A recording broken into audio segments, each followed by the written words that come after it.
Hello everyone, welcome to SSV classes. Discuss करेंगे आज science paper 2 के आपके एक टॉपिक, सबसे इम्पॉर्टेंट टॉपिक जिसे हम लाइट कहते हैं, प्रकाश चैप्टर पे चलेंगे। और ये केवल सीटेट के लिए ही नहीं, आपके टेट, सुपर टेट और जितने भी कॉम्पिटिटिव एग्जामिनेशन है, हर एग्जामिनेशन में इस टॉपिक से एक क्वेश्चन ज़रूर आता है। तो ज़रूर बने रहें लास्ट तक और साथ में पेशेंस रखिए। आपके 1 से 2 वीडियोज़ में मैं लाइट पूरा कवरअप कराने की पूरी कोशिश करूँगी और सारे इंपॉर्टेंट क्वेश्चन जो आपके एग्जामिनेशन में आते हैं इस पूरे वीडियोज़ या फिर इसके अगले वाले वीडियो में, दोनों में मिला के हम कंप्लीट कराने की पूरी कोशिश करेंगे। तो बने रहिएगा एकदम से। सबसे पहले तो आप जानें कि लाइट होती क्या है। लाइट क्या है? ये एक तरीके की ऊर्जा है। क्या है? एक तरीके की ऊर्जा है, एक एनर्जी है जो कि क्या करेगी, ये जिससे हम चीज़ों को देख सकते हैं। आप सभी जानते हो लाइट नहीं रहेगा, आप अंधेरे में क्या कोई चीज़ें देख पाओगे? नहीं देख पाओगे ना। तो फिर ये आपका हो गया एनर्जी, यानी एक तरीके की एनर्जी है जिससे हम चीज़ों को देख सकते हैं। मेरी पूरी कोशिश रहेगी कि मैं चीज़ों को बाइलिंगुअल लेके चलूँ ताकि आप दोनों मीडियम्स को कोई भी प्रॉब्लम ना हो। तो ज़रूर देखिएगा इसको। आगे चलते हैं। सेकंड है आपका तरंग। ये मैंने यहाँ पे लिखा है वेव, तरंग है, कण है, मॉलिक्यूल्स है। यानी एक चीज़ आप जान लें कि लाइट जो होती है उसमें क्या होता है, उसमें प्रॉपर्टीज़ होती हैं, डुअल नेचर इसका होता है। ठीक है, ये डुअल नेचर का होता है, दो अलग अलग इसमें प्रकृति पाई जाती है। कौन कौन सी? एक आपका होगा तरंग, ये तरंग होती है, साथ में ये क्या होती है, कण भी होती है। ठीक है, ये एक वेव भी होती है और ये एक मॉलिक्यूल्स भी होती है। तो अगर हम मॉलिक्यूल की बात करें तो मॉलिक्यूल के रूप में क्या है, इसको फोटान बोलते हैं। क्या बोलते हैं? इसे फोटान बोलते हैं। और अगर हम तरंग के रूप में कहें तो इसे बोलते हैं विद्युत चुंबकीय तरंग। कौन सी तरंग होती है ये? तो ये विद्युत चुंबकीय तरंग होती है जिसे हम इलेक्ट्रोमैग्नेटिक वेव बोलते हैं। ठीक है, इतना क्लियर हो गया। अब हम चलते हैं यहाँ पे, इन दोनों चीज़ों को याद रखिएगा कि इसमें डुअल नेचर होता है, ड्रैग गुण होता है इसके अंदर। ठीक है, तो अगर हम थर्ड पे आ जाएं, आपसे बात करें कि चाल, अगर विद्युत चुंबकीय तरंग है तो निर्वात में इसकी चाल सबसे ज़्यादा होगी। ये निर्वात तक जाएगी, इसकी चाल सबसे ज़्यादा होगी। और फिर उससे कम थोड़ी सी तो गैसों में इसकी चाल थोड़ी कम होती है, द्रवों में उससे भी कम, और सबसे कम किस में होती है तो सॉलिड में होती है, ठोस में होती है। द्रव मीन्स क्या हो गया आपका? लिक्विड हो गया। अगर आपसे कोई पूछे कि प्रकाश की चाल सर्वाधिक सबसे ज़्यादा किस में होती है तो आप तुरंत बताएंगे कि निर्वात में, मीन्स वैक्यूम में होती है। वैक्यूम मीन्स क्या? निर्वात मीन्स क्या होता है? इसका मतलब ये है कि जहाँ पे हवा ना हो, वायु ना हो, वहाँ पे प्रकाश की चाल सबसे ज़्यादा होगी। लाइट का जो स्पीड है सबसे ज़्यादा होगा, है ना। तो इन चीज़ों का ध्यान रखेंगे। अगर हम इसी तरह साउंड की बात करें तो साउंड अगर हम कहें कि निर्वात में ध्वनि की चाल क्या होगी तो वहाँ पे ध्वनि की चाल सबसे मतलब ख़त्म रहती है, वहाँ पे होती ही नहीं है। ठीक है, तो ये चीज़ ध्यान रखेंगे। निर्वात में प्रकाश ध्वनि नहीं होगी आपकी, जस्ट इसका रिवर्स चलता है, उल्टा चलता है। ठीक है, तो इतना आपका कवरअप हो गया। साथ में एक और चीज़ जान लें कि प्रकाश के अंदर एक और प्रकृति है उसकी, कि ये अनुप्रस्थ तरंगे होती हैं। प्रकाश में जो तरंगे होती हैं विद्युत चुंबकीय तो है ही, साथ में आप कहिए कि अनुप्रस्थ तरंगे होती हैं। मतलब ये जो होती हैं एक अनुदैर्ध्य होती हैं जिसमें तरंगे ऐसे सीधे सीधे आपको चलेंगी। अनुप्रस्थ में आपकी जो तरंगे होंगी वो ऐसे चलेंगी। ठीक है, तो इसे हम अनुप्रस्थ बोलते हैं। ठीक है, तो ये क्लियर हो गया, आपका कंप्लीट हो गया यहाँ तक।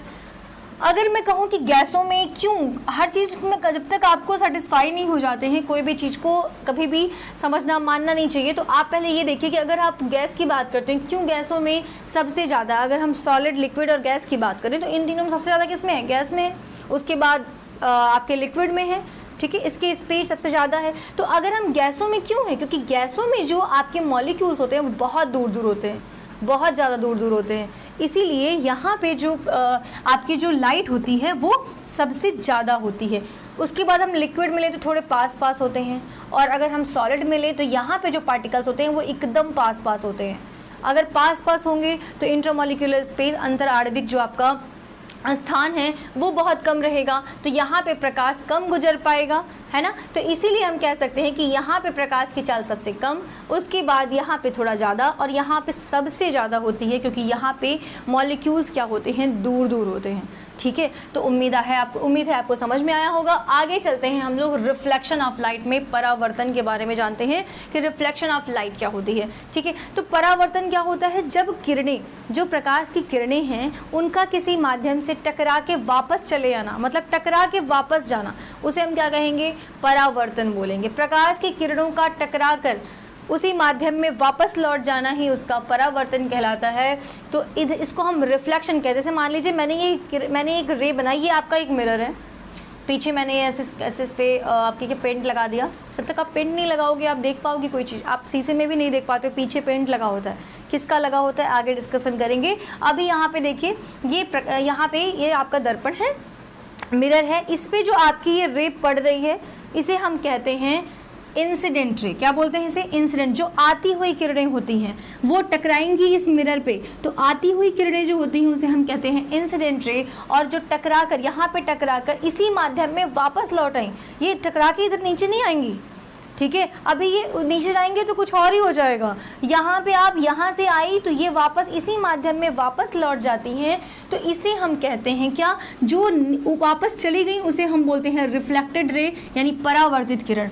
जो ये आपका आया, आती हुई किरणें आपतित, वापस लौट गई तो परावर्तित। तो ये आपका हो गया रिफ्लेक्टेड रे और ये आपका हो गया इंसिडेंट रे। अब आप सोच रहे होंगे मैम ये क्या है, तो ये जो आपका है ये मैंने आपके अपनी सुविधा के लिए आप ऐसे बना लो अगर, तो आपको ये समझ में आएगा कि इधर का पार्ट आपका, ये जो आपका पार्ट है ये आपतित किरण है और ये परावर्तित किरण है। साथ में आप इससे आप कोण के बारे में जान पाओगे और साथ में आप ये जान लो कि इसे हम जो ये से आप ऐसे बना लिए इसे हम नॉर्मल कहते हैं, इसे आप पढ़ोगे अभिलंब। इसे आप क्या कहोगे? अभिलंब। मैं पूरी कोशिश कर रही हूँ कि आपके एनसीईआरटी बेस पे सारी चीज़ें जो भी आपके एग्जामिनेशन 6, 7, 8 के बुक्स में हैं वो कवर अप हो जाए, ठीक है। तो एनसीईआरटी बेस्ड भी है ये। तो अगर आपको वीडियो पसंद आ रही है तो ज़रूर लाइक शेयर सब्सक्राइब करें। यहाँ पे देखिएगा एक बार, नॉर्मल है, इसे हम कहते हैं अभिलंब। आपका जो नॉर्मल होता है ये यहाँ से, और ये जो आपका परावर्तक, ये जो आपका तल है, ये जो मिरर है, ये पूरा यहाँ से लेके यहाँ तक 90 डिग्री का एंगल बनाता है, इतना। ये आपका अभिलंब जो हमने बताया, ये नॉर्मल यहाँ से और यहाँ पे जो आपका मिरर है इसके बीच में 90 डिग्री का एंगल पूरे में बनता है, ठीक है। और हमेशा जो कोण मापते हैं, जो आप एंगल मेज़र करते हैं, वो आप अभिलंब से ही करेंगे, इस नॉर्मल से ही करेंगे, इस बात का ध्यान रखेंगे। तो ये जो नॉर्मल होता है और ये इंसिडेंट रे होता है, आपतित किरण के बीच का जो एंगल होता है ये वाला, इसको हम बोलते हैं क्या? इसी को हम बोलते हैं एंगल ऑफ इंसिडेंस। इसको क्या बोलते हैं? एंगल ऑफ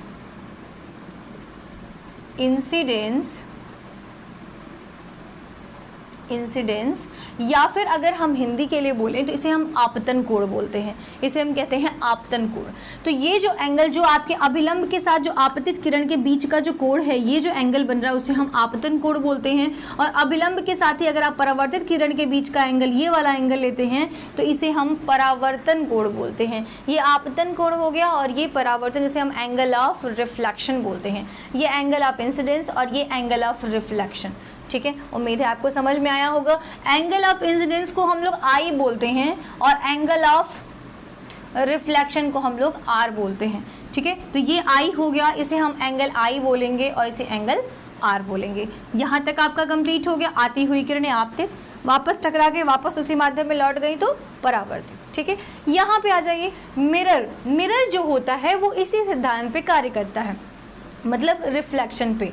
मगर आपकी जो शीशे में आप अपना फेस देख पाते हो वहाँ पे भी प्रकाश पहले टकराता है और फिर हमारी आंखों तक पहुँचता है। कोई भी चीज़ हमें जो चीज़ें दिखाई देती हैं, वस्तुएं जो दिखाई देती हैं, वो परावर्तन की वजह से ही दिखाई देती हैं, ठीक है। तो और हमारा दर्पण जो है वो इसी सिद्धांत पे काम करता है। तो और साथ में आप जान लीजिए कि दर्पण किसका बना होता है, तो AgNO3 सिल्वर नाइट्रेट का बना होता है। और अगर हम कह दें कि उसके पीछे जो कलई लगी होती है, यानी पेंट जो लगा होता है जिसमें आप फेस देखते हो, उसके पीछे भी आप देखोगे तो एक तरीके का पेंट लगा होगा। तो वो किसका पेंट लगा होता है? वो पेंट होता है AgBr का, सिल्वर ब्रोमाइड का बना होता है। तो ये आपके एग्जाम में अक्सर करके क्वेश्चन आते हैं कि जो पेंट लगा होता है वो किसका बना होता है, तो सिल्वर ब्रोमाइड का बना होता है। इस चीज़ का ध्यान रखेंगे। ये जो क्लास है ये ज़रूरी नहीं है कि सीटेट की ही क्लास है आपकी, ये आपके सुपर टेट में भी आपके ज़रूरत में आएगा, आपके टेट में भी आपके एग्जामिनेशन में इससे क्वेश्चन आ सकते हैं, तो ज़रूर देखें इसे। और भी बहुत सारे कॉम्पिटिटिव एग्जाम हैं जिसमें लाइट चैप्टर से क्वेश्चन ज़रूर आते हैं, तो ये आपका बहुत ही इंपॉर्टेंट चैप्टर है।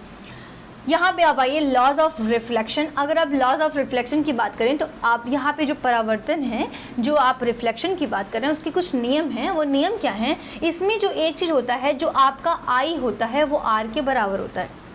यानी आपका जो एंगल आई है, जो आप बता रहे थे यहाँ पे आपतन कोण, हिंदी में कहें तो आपतन कोण जो है वो परावर्तन कोण के बराबर होता है। अगर ये जो है ना, ये अगर 30 डिग्री का है ना, तो आपसे पूछा जाएगा कि एक आपका जो आपतन कोण है, क्वेश्चन में आपसे पूछा जा सकता है कि एक मिरर के साथ जो यहाँ पे आपतन कोण बन रहा है वो आपतन कोण 30 डिग्री का है। सरफेस ये जो आपका है यहाँ पे 30 डिग्री का है। आपसे पूछा जाएगा आप ये बताइए ज़रा परावर्तन कोण का मान क्या होगा। तो अगर आपको पता रहेगा नियम के बारे में कि हमारा जो इंसिडेंट एंगल ऑफ इंसिडेंस है वो एंगल ऑफ रिफ्लेक्शन के बराबर होता है, आपतन कोण परावर्तन कोण के बराबर होता है, तो आप डायरेक्टली बता सकते हैं कि ये अगर 30 डिग्री है तो ये भी 30 डिग्री होगा। तो ये आप नियम ध्यान रखेंगे कि एंगल आई जो होगा वो एंगल आर के बराबर होगा। साथ में एक और नियम है यहाँ पे जिसको मैंने यहाँ लिखा नहीं है, बट मैं बता रही हूँ आपको कि वो जो नियम है वो क्या है, उसमें है कि जो इंसिडेंट रे होती है, जो आपकी यहाँ पे जो मैंने लिखा इंसिडेंट रे आपतित किरण, और ये आपका रिफ्लेक्टेड रे परावर्तित किरण, और साथ में ये जो आपका अभिलंब जो मैंने ऐसे बना दिया था, नॉर्मल बनाया था, ये तीनों एक ही तल में होते हैं। ये आप देख रहे हो ना, यहाँ पे भी ये और ये तीनों एक साथ मिले हैं, ये तीनों एक साथ। ऐसा नहीं है कि यहाँ पे आपने बना दिया तो ये वाली जो किरण आएगी ऐसे चली जाएगी, ये वाली यहीं पे रह जाएगी और ये वाली ऐसे, ये नहीं, ऐसे नहीं होगा। ये सारी एक ही जगह मिलती हैं, ये दोनों जहाँ मिलेगी वहीं से आपका क्या बनेगा, वहीं से आपका ये नॉर्मल बनेगा। ठीक है, तो आपतित किरण, अभिलंब एवं परावर्तित किरण तीनों एक ही तल में होती है। ये आपका क्या है, दूसरा नियम है। तो ये आपके लॉज ऑफ रिफ्लेक्शन हो गए। अगला हम चलते हैं टाइप्स ऑफ रिफ्लेक्शन में कि परावर्तन के क्या क्या प्रकार होते हैं, किस तरीके का परावर्तन होता है। तो परावर्तन आपका जो होता है वो 2 प्रकार का होता है। पहला आपका क्या हो गया, रेगुलर रिफ्लेक्शन, और दूसरा क्या हो गया, इररेगुलर रिफ्लेक्शन। नियमित परावर्तन और क्या हो गया, नियमित परावर्तन और अनियमित परावर्तन। अगर हम रेगुलर रिफ्लेक्शन की बात करें तो इसमें क्या होता है, इसमें जो मिरर है, ये आपका मिरर है, ठीक है, इसमें जो मिरर है उसमें समांतर आती हुई जो किरणें होती हैं वो परावर्तन के बाद भी समांतर ही जाती हैं। ठीक है, पहली सबसे ज़रूरी बात एक और है कि ये जो है, ये चीज़ें जो हैं ये समतल होता है। यहाँ पे ये प्लेन मिरर चिकनी सतह पे हम जब करते हैं, प्रकाश डालते हैं चिकनी सतह पे, ध्यान दीजिएगा, और ये वाला जो होता है उसमें खुरदुरे सतह पे प्रकाश पड़ रहा है। तो जब चिकने सतह पे पड़ती हैं तो जो भी आपकी पैरेलल रेज होंगी वो परावर्तन के बाद भी पैरेलल होंगी, उनके बीच का डिस्टेंस बराबर होगा हर जगह। तो उसे हम बोलते हैं क्या, उसे हम बोलते हैं रेगुलर रिफ्लेक्शन। और जब आप क्या करेंगे, एक खुरदुरे सतह पे डाल देंगे तो प्रकाश क्या होगा, फैल जाएगा, इधर उधर जाएगा। तो यहाँ पे जो आपकी किरणें आती हैं वो क्या होती हैं, वो नियमित नहीं होती हैं, वो अनियमित होती हैं, अलग अलग दिशाओं में जाती हैं। क्या होंगी, समांतर नहीं होंगी, किसी भी दिशा में चली जाती हैं। तो ये जो आपका होगा वो क्या होगा, अनियमित परावर्तन। तो ये आपका हो गया परावर्तन के प्रकार। अब हम आगे आते हैं मिरर के बारे में, जानते हैं कि मिरर जो हमने बताया अभी कि इस सिद्धांत पे काम करता है, इसके बारे में भी डिस्कशन करेंगे। तो अगर हम मिरर के बारे में बात करते हैं तो हमारे 2 तरीके के मिरर होते हैं, एक होता है प्लेन मिरर और एक होता है स्फेरिकल मिरर। अगर हम प्लेन मिरर की बात करते हैं तो प्लेन मिरर जो होता है वो से हम कहते हैं समतल दर्पण, जिसके बारे में अभी हम डिस्कस करेंगे। और ये जो होता है आपका स्फेरिकल मिरर, जिसे हम गोलीय दर्पण कहते हैं, ये जो होता है वो 2 टाइप्स के होते हैं, जिसमें एक होगा आपका कॉनकेव और एक होगा आपका कॉन्वेक्स, यानी अवतल दर्पण और उत्तल दर्पण। अवतल दर्पण और उत्तल दर्पण यानी कॉनकेव और कॉन्वेक्स। अब इसके बारे में चर्चा करते हैं क्या होता है ये। तो चलिए स्टार्ट करते हैं। ये समतल दर्पण के बारे में आपको बताते हैं। तो समतल दर्पण में आप जो देख रहे हैं प्लेन मिरर, ये क्या होता है, आपका कॉन्वेक्स मिरर क्या होता है और कॉनकेव मिरर होता है, इसके बारे में जानें। अगर मैं प्लेन मिरर की बात करूं, समतल दर्पण की आपसे बात करती हूं, तो क्या होता है ये, इसमें क्या होता है, इसमें जो प्रतिबिंब होता है, जो आपका इमेज बनेगी, प्रतिबिंब मतलब इमेज, जो इमेज बनती है वो इमेज जो होती है वो वस्तु के बराबर बनती है। जितनी बड़ी वस्तु है उसका शीशे में भी, दर्पण में भी आप देखेंगे तो उसका उतना ही स्ट्रक्चर दिखाई देगा, उससे बड़ा नहीं दिखाई देगा। आप जो यूज़ करते हो वो भी एक समतल दर्पण ही यूज़ करते हो। आपका फेस अगर आप वहाँ पे यूज़ करते हो तो बड़ा तो नहीं दिखाई देता है ना, सेम आपका जितना बड़ा है उतना ही दिखाई देता है, तो वस्तु के बराबर दिखाई देता है, सीधा फेस दिखाई देता है, उल्टा तो नहीं होता है। तो हमेशा जो आप इसमें पूछा जाएगा कि समतल दर्पण में प्रतिबिंब कैसा बनता है, इमेज कैसा बनता है, तो इक्वल बनता है, इरेक्ट मतलब सीधा बनता है, और वर्चुअल बनता है मतलब आभासी बनता है। तो ये आपकी तीनों चीज़ें हो गई। ये ध्यान रखिएगा कि प्लेन मिरर में पिक्चर कैसे बनेगी, आपकी इमेज कैसे बनेगी। कुछ और चीज़ें हैं, दर्पण में अगर थीटा कोण दिखाई देगा, दर्पण में अगर दर्पण हम थीटा कोण पे क्या करेंगे, घुमा दें, हल्का सा थीटा कोण घुमा दें, तो हमारा जो प्रतिबिंब, जो हमारी इमेज बनती है वो दुगुना घूम जाती है, मतलब और ज़्यादा, मतलब उसका एंगल जो बनेगा और उसका दोगुना बन जाएगा। अगर हम दर्पण को, मिरर को 20 डिग्री पे घुमा दें तो हमारा जो प्रतिबिंब होगा, जो हमारा इमेज होगा, वो 40 डिग्री पे उसमें घुमा हुआ दिखाई देगा। उसमें एंगल उसके बीच में जो उसका एंगल बनेगा वो 40 डिग्री का बनेगा। तो मतलब उसका क्या बनेगा, दोगुना बनेगा। इन सब से क्वेश्चन आपका जो न्यूमेरिकल क्वेश्चन बनता है कुछ, तो आप अभी, मैं आज की वीडियो में नहीं, नेक्स्ट वीडियो में मैं इससे रिलेटेड जितने क्वेश्चन जिस टाइप के बनते हैं वो भी आपको दिखाऊंगी, तो ज़रूर देखिएगा उसको। आज हम केवल सिंपल इंट्रो दे रहे हैं आपको कि प्लेन मिरर क्या होता है, कॉन्वेक्स क्या होता है, कॉनकेव क्या होता है। कल के वीडियो में मैं इसको पूरा डिटेल से आपको समझाऊंगी कि किसमें इसमें न्यूमेरिकल क्वेश्चन किस टाइप के बनते हैं। साथ में आपको बताया जाएगा कि कॉन्वेक्स मिरर जो होता है उसका यूज़ कहाँ होता है, कॉनकेव मिरर का यूज़ कहाँ होता है। इससे एग्जामिनेशन में एक क्वेश्चन तो आता ही आता है, अक्सर करके आ जाते हैं कि कॉन्वेक्स मिरर हम दाढ़ी बनाने में किस टाइप के मिरर का यूज़ करते हैं, स्ट्रीट लाइट में किस टाइप के मिरर का यूज़ होता है, ठीक है। तो वो चीज़ें आपको हम ज़रूर बताएंगे, ठीक है। साथ में आपको डाइवर्जिंग इसको बोलते हैं वो बताएंगे, कन्वर्जिंग बोलते हैं तो क्यों बोलते हैं ये बताएंगे। तो कल का वीडियो भी आप ज़रूर देखिएगा। और ये वीडियो अगर पसंद आई हो, अगर मेरी मेहनत अच्छी लगी हो, आपको समझ में आया हो, तो ज़रूर लाइक शेयर सब्सक्राइब करें। आगे देखिएगा एक बार, अगर वस्तु हमको, अगर हम दर्पण के सामने खड़े होते हैं, इमेज अगर हम खड़े हैं वहाँ पे, तो जिस रफ्तार से, जिस चाल से हम उसकी तरफ बढ़ते हैं, वो उससे दुगनी रफ्तार में हमको हमारा इमेज दिखाई देता है कि जो इमेज बनता है वो उससे दुगनी उसकी चाल होती है, 2v होता है। अगर हम वस्तु की दूरी, मतलब अगर हम 5 किलोमीटर की स्पीड से चल रहे हैं, 5 किलोमीटर प्रति घंटे की स्पीड से चल रहे हैं, तो हमारा जो ये रहेगा, एक अज्यूम लिया है मैंने, अगर 5 किलोमीटर, ये क्या होगा, ये उसका दोगुना यानी 10 किलोमीटर पर आवर की स्पीड से हमारा इमेज चलेगा, ठीक है। तो यहाँ पे देखिएगा वस्तु की डिस्टेंस, अगर हम दर्पण से 5 मीटर की दूरी पे खड़े हैं, इमेज से, जो हमारा शीशा है ना, उससे हम 5 मीटर की दूरी पे खड़े हैं, तो हमारा जो इमेज है वो भी 5 मीटर की दूरी पे खड़ा रहेगा। ध्यान से देखिएगा, जैसे मान लीजिए ये इमेज है, ये मेरा मिरर है, इस मिरर से ये मैं हूँ, या यहाँ से मैं इससे 5 मीटर के डिस्टेंस पे हूँ, तो जो मेरा इमेज बनेगा वो इस दर्पण से 5 मीटर की दूरी पे ही बनेगा। तो आपसे इससे भी क्वेश्चन आता है, आप अगर नहीं समझोगे तो आपको दिक्कत हो जाएगी। आपसे पूछेगा तो आप ये बताइए कि आप और आपके इमेज के बीच में कितनी डिस्टेंस है, तो हमारे और हमारे इमेज के बीच में टोटल कितनी होगी, 5 ये और 5 ये, टोटल 10 मीटर के डिस्टेंस हो गई, है ना। दर्पण से इमेज की डिस्टेंस कितनी हो गई, 5 मीटर, सेम है। हमने वही बोला ना कि दूरी x मीटर है, तो दर्पण से इसकी भी दूरी x मीटर ही होगी, ठीक है। लेकिन हमारी और हमारी इमेज के बीच की दूरी कितनी हो गई, 10 मीटर, टोटल 10 मीटर की दूरी हो गई, ठीक है। तो ये चीज़ें आपको, मुझे लगता है आपको समझ में भी आई होंगी। कुछ क्वेश्चन मैं आपको कल कराऊंगी, कल के वीडियो में न्यूमेरिकल क्वेश्चन कुछ और कराएंगे, ज़रूर देखिएगा उसको। साथ में इसके जितने भी यूज़ होंगे, कॉन्वेक्स मिरर को एक बार देख लीजिएगा, इसमें पूछता है अक्सर करके आपसे कॉन्वेक्स का, समतल दर्पण का, मतलब प्लेन मिरर का, कॉनकेव मिरर का, कि इसमें इमेज कैसा बनता है, इमेज का फॉर्मेशन कैसा होता है। तो इसमें जो इमेज बनता है वो छोटा बनता है, सीधा बनता है, आभासी बनता है, स्मॉल, इरेक्ट एंड वर्चुअल, ठीक है। जो भी आपका, जो आप गाड़ी के, आपका जो कार वगैरह यूज़ करते हो, साइड में जो मिरर लगा होता है, आप देखते हो उसमें पीछे की सारी चीज़ें, जो भी पीछे गाड़ियाँ आ रही हैं, सब कुछ, वो सब कुछ आपको दिखाई देता है उतने छोटे से मिरर में, ठीक है। तो वो वहाँ पे कौन सा लेंस, कौन सा मिरर यूज़ हो रहा है, वहाँ पे यही इसी मिरर का यूज़ हो रहा है, इसीलिए चीज़ें छोटे में ही आपको सब कुछ दिखा रहा है वहाँ पे। तो छोटी चीज़ें दिखाई देती हैं, सीधी दिखाई देती हैं, और आभासी दिखाई देती हैं, वर्चुअल दिखाई देती हैं। तो ये 3 चीज़ें आप देख सकते हो कि ये क्या दिखाई देती है कॉन्वेक्स मिरर में। तो इसमें कैसी इमेज होती है, छोटा होता है, सीधा होता है, आभासी होता है, ठीक है। इसके क्या होता है, आउटर पार्ट से रिफ्लेक्शन होता है, बाहरी पार्ट से।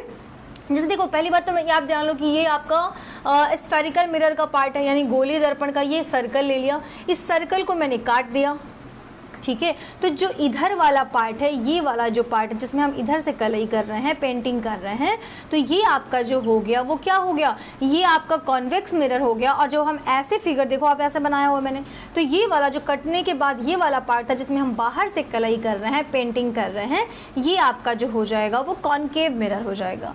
अगर हम कॉन्वेक्स मिरर की बात करें तो ध्यान से देखिएगा, इसमें आपका हमेशा ध्यान रखना, जो प्रकाश पड़ेगा हमेशा आपकी किस तरफ से पड़ेगा, पड़ेगा बाईं ओर से, प्रकाश जो पड़ेगा हमेशा आपके बाईं ओर से पड़ेगा, लेफ्ट साइड से। तो इधर से प्रकाश, अच्छा आप बताओ, प्रकाश हमेशा लेफ्ट साइड से डालेंगे तो इधर की तरफ तो कलर कर नहीं सकते, पेंटिंग इधर से उससे दूसरी साइड में पेंटिंग करेंगे, अदरवाइज कहाँ देख पाएंगे।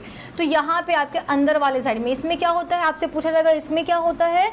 इसमें जो होता है रिफ्लेक्शन, आपका जो परावर्तन होता है, रिफ्लेक्शन होता है, वो बाहरी परत से, आउटर सरफेस से होता है। यहाँ से ये किरणें इस पे टकराई और फिर वापस चली आई, ठीक है। तो ये आपको दिख रहा है कि यहाँ पे आपका लेफ्ट साइड से आपने लाइट डाली, ये चली आई अंदर की सतह पे, उठे हुए, उत्तल मतलब उठा हुआ, इसको उत्तल कहते हैं ना, मतलब उठे हुए पार्ट से, इससे आपका परावर्तन होता है।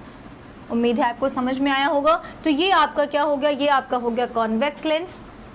इसे हम डाइवर्जिंग भी कहते हैं, डाइवर्जिंग मिरर भी बोलते हैं। इसके अंदर डाइवर्जिंग प्रॉपर्टी भी होती है। इसमें डाइवर्जिंग इसलिए क्योंकि ये चीज़ों को फैला देता है। जब किरणों को ये क्या करता है, अगर किसी तल पे ऐसे पड़ रही हैं तो ये क्या करता है, जैसे मान लो यहाँ पे ये आपका, एक मिनट, ये आपका है, आपका ऐसे ये पड़ रहा है किरणों पे, यहाँ पे जो पड़ रहा है, तो ये जब कई सारी मिरर्स आई, लाइट्स आएंगी ना, तो ये क्या करेगा, लाइट्स को फैला देगा, फैलाने का काम करता है। ये पूरा फैला देगा, ऐसे ये फैल जाती है किरणें, तो डाइवर्स करने का काम करता है, फैलाने का काम करता है। इसलिए इसको हम क्या कहते हैं, अपसारी कहते हैं, डाइवर्जिंग प्रॉपर्टी होती है।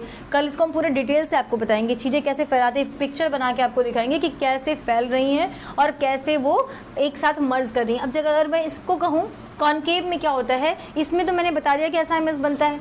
आप अगर अवतल में आते हैं, इसको डाइवर्जिंग को बोलते हैं अपसारी। क्या बोलते हैं इसको, अपसारी। अपसारी मतलब होता है फैलाना, ये किरणों को फैला देता है, ठीक है, इसीलिए इसको हम बोलते हैं डाइवर्जिंग। कॉनकेव क्या करता है, किरणों को एक जगह इकट्ठा कर लेता है। जब किरणें पड़ती हैं ना, तो ये सबको एक जगह इकट्ठा कर लेता है, सारी किरणों को एक जगह इकट्ठे से, मान लो ऐसे किरणें पड़ रही हैं, ये आपकी किरणें हैं, ये किरणों को एक जगह जब इकट्ठा करने का इसके अंदर गुण रहता है, तो इसे हम बोलते हैं क्या, ये सब एक जगह इकट्ठा हो जाएंगी, इसे हम बोलेंगे क्या, कन्वर्जिंग प्रॉपर्टी। इसकी कन्वर्जिंग, एक जगह इकट्ठा कर लेते हैं, इसको हम अभिसारी बोलते हैं। इसको हम क्या बोलेंगे, अभिसारी। और वो फैलाने का काम करता है, इसको बोलते हैं अपसारी। तो ये किरणों को फैला देता है, ऐसे इस तरीके का इमेज बन जाता है, ऐसे ये किरणों को पूरा फैला देता है, ठीक है। तो ये फैलाने का काम करता है, तो ये अपसारी, ये एक जगह इकट्ठा करता है तो अभिसारी। और इसमें जो इमेज बनेगा, हर तरीके का इमेज बनेगा। इसमें वस्तु के बराबर भी बन सकता है, वस्तु से छोटा भी बन सकता है, वस्तु से बड़ा भी इमेज बन सकता है, फिर इसमें सीधा भी बन सकता है, उल्टा भी बन सकता है। इसमें वर्चुअल मतलब आभासी, आपका आभासी भी बन सकता है और वास्तविक भी बन सकता है, रियल इमेज भी बन सकता है। तो इसमें हर तरीके का इमेज बनता है। और इसमें जो होता है, इसमें जो परावर्तन होता है या रिफ्लेक्शन होता है, अंदर वाले पार्ट से, देख रहे हो ना आप, अंदर की तरफ से आप एक गेंद ले लो, गेंद को काट दो, इस टाइप का जो इधर वाला पार्ट, जो कटा हुआ हिस्सा इधर वाला है, उसमें अंदर वाले पार्ट से जो आपका रिफ्लेक्शन, ये यहाँ पे जो होगा, अंदर वाले पार्ट से जब रिफ्लेक्शन होगा तो उसे हम बोलते हैं इनर रिफ्लेक्शन। उम्मीद है आपको ये तीनों समझ में आया होगा। इसका जितना भी इंट्रोडक्शन मैंने दिया, समतल दर्पण क्या होता है, उत्तल दर्पण क्या होता है, अवतल दर्पण क्या होता है, और कल के वीडियोस में मैं क्या करूँगी, आपका जो भी न्यूमेरिकल क्वेश्चन बनता है इससे, वो भी बताऊँगी, साथ में इसके आगे का भी जो भी चीज़ें हैं इससे रिलेटेड, वो भी आपको बताए जाएंगे, जितने भी आपके लिए इंपॉर्टेंट हैं। तो ज़रूर देखिएगा कल का वीडियो भी, और आज का भी देख लीजिए। साइंस में मैंने एक चैप्टर और कंप्लीट कराया है, डाइजेस्टिव सिस्टम। अगर आपने नहीं देखा है तो उसे भी देखिए, उसे भी मैंने पूरा आपका कवरअप करा दिया है। और केवल सीटेट के लिए नहीं, आप सुपर टेट में भी उसको देख सकते हैं, पढ़ सकते हैं, आप अपने टेट में भी पढ़ सकते हैं, तो ज़रूर देखें उसे। और अगर वीडियो अच्छी लगे तो लाइक शेयर सब्सक्राइब करना ना भूलिएगा, ज़रूर करिएगा। Thank you, have a nice day.